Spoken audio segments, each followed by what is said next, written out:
Well, millions of Americans have been very busy, of course, booking vacations, getting on flights out of town. And if you out there have an upcoming trip, you may want to double check that flight. A shortage of jet fuel, is already impacting future flights, creating new departure times, also adding connections. American Airlines, for example, is asking its pilots to conserve fuel these days, and that is not the only major airline dealing with shortages right now. NewsNation's Nancy Liu live near LAX tonight. And Nancy, what's the reason for the fuel shortage? Well, Rob, there's quite a few factors, including a bigger than expected post-pandemic travel surge. And due to wildfires, there is a jet fuel shortage that's even tighter here in the West. It has forced some airlines to change up where and when they fuel their fleet.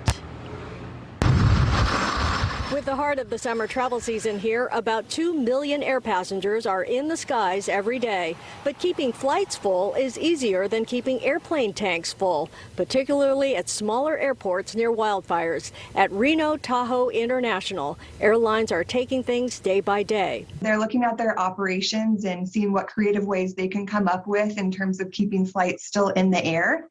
And then on the airport side, we are working with our local officials to see how they might be able to help.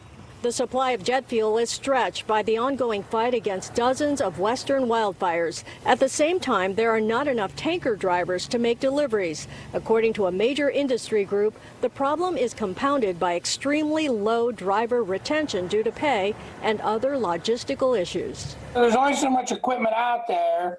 There's only so many tanker trailers, Fuel isn't like something you can put in a box and haul it down the road. There's lots of van trailers, so that shortens us.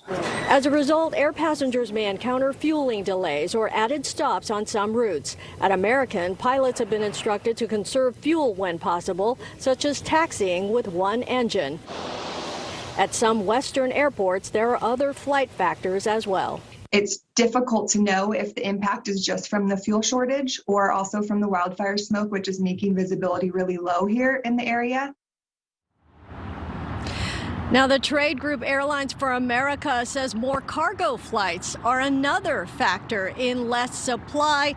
Now, the situation is expected to remain tight through mid-August. Rob and Marnie, that's essentially through the summer travel season. More good news about traveling these days. All right, Nancy Liu, thank you so much.